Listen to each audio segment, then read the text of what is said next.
Chapter 36. The Unusual Flock. Another flock of geese was approaching the farm, but this flock was unusual. It wasn't flying south like the others. It was flying north in a perfect V formation, and it was led by a young, graceful goose. The flock flew once around the farm buildings and then delicately touched down in the barnyard. The leader whispered some words to the others, and then he fluttered in through the barn door. The cows looked up from their stalls as the goose perched himself on a railing near the middle of the barn. Then the goose cleared his throat, shook his tail feathers, and announced to the herd, "I am looking for a robot named Rose. My name is Brightbill. I am her son." Chapter 37. The Reunion. Something was wrong with the cows. Their excited moos echoed out from the barn and across the farm. Rose sent the milk truck away for its evening deliveries and hurried off to see what the ruckus was about. When she stepped into the barn, she found the entire herd crowded together. As the robot started pushing her way through, the cows turned to her and smiled. And then Rose saw him, her beloved son, Brightbill. As you know, reader, robots don't feel emotions, not the way animals do.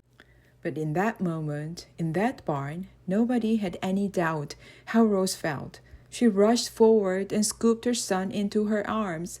"Brightbill!" she cried. "Is it really you?" "It's really me." Brightbill nuzzled his mother's face. "But how did you find me?" asked Rose. "Ma, you're famous.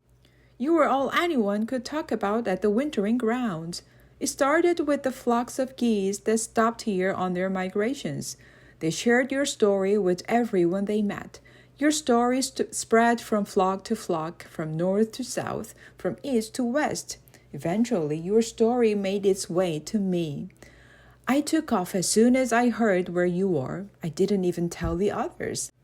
But we caught up to him." Loudwing, the old goose, fluttered over the herd and gently landed on Cow's back. "Brightbill wasn't the only one who wanted to see you, Rose." The rest of the flock appeared, and the robot found herself surrounded by old friends and family. Squawking and mooing and laughing and cheering filled the barn. But then came a loud, clear voice that only the robot understood. "Rose, what are you doing?" The animals hushed. Rose slowly turned around, and there were Jaya and Jad standing in the doorway. The children had seen everything. Chapter 38. The Truth. Children can be very sneaky, and when Jaya and Jad heard a ruckus coming from the barn, they silently sneaked over to investigate. Now they were staring at a very strange scene indeed. Rose was standing in the middle of the barn, surrounded by the entire herd of cows. For some reason, a flock of geese was there as well, and one of the geese was being cradled in the robot's arms. But what most confused the children were the wild animal noise Rose had just been making. The thing is, children aren't just sneaky, they're also smart, and it didn't take long for Jaya and Jad to sense of that strange scene. "Those stories Rose told us about the robot on the island," said Jad to his sister. "They were about her." "The goose in Rose's arms," said Jaya to her brother. "That must be her son." All of Rose's stories came flooding back to the children. The robot, the island, the wild animals, the adventures. Those stories seemed so fanciful. Could they really be true? "You are correct, children. Those robot stories are about me," admitted Rose, with a hint of sadness in her voice. "There were so many times that I wanted to tell you the truth about my past, but I was afraid the truth would frighten you." The robot motioned to the goose in her arms. "This is my son. His name is Brightbill." Reader, there's another important quality that children possess. In addition to being sneaky and smart, they're also compassionate. Children care about others and about the world, and as Jaya and Jad gazed at Rose and Brightbill, Their little hearts were full of compassion. "Please do not tell your father about me," said Rose. "To him, I am just a machine. If he learns the truth, he will send me back to the robot factory, where I'll be destroyed. But you must do what you feel is right. My life is in your hands now." The children looked at each other and smiled. "Don't worry, Rose," said Jaya. "Your secret is safe with us," said Chad. Chapter 39. The Allies.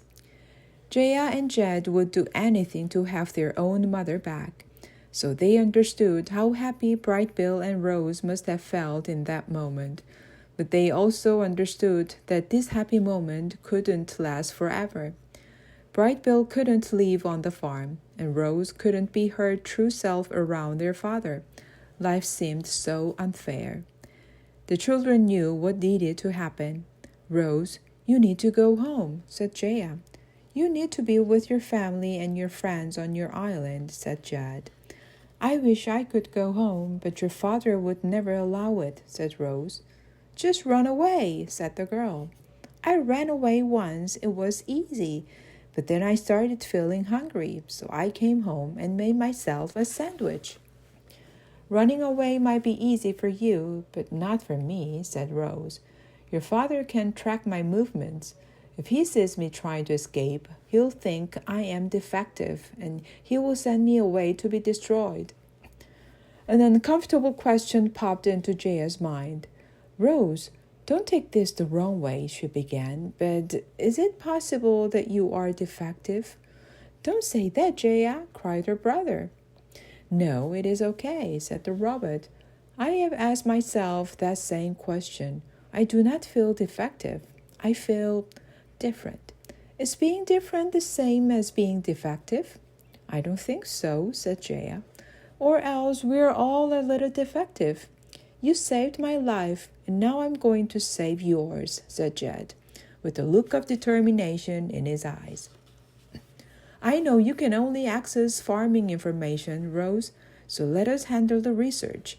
There has to be a way for you to safely escape, but we'll need time to figure out a plan." The robot exchanged a few animal words with her son, and then she said to the children, "Bright Bill must soon lead his flock back to their wintering grounds. However, he can return here in the spring."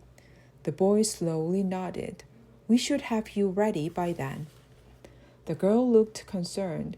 "Rose, even if you safely escape from the farm, how will you get all the way home to your island?" "Leave that to Bright Bill and me," said the robot. "Together we will find our way home. I have faith in the two of us, and I have faith in the two of you."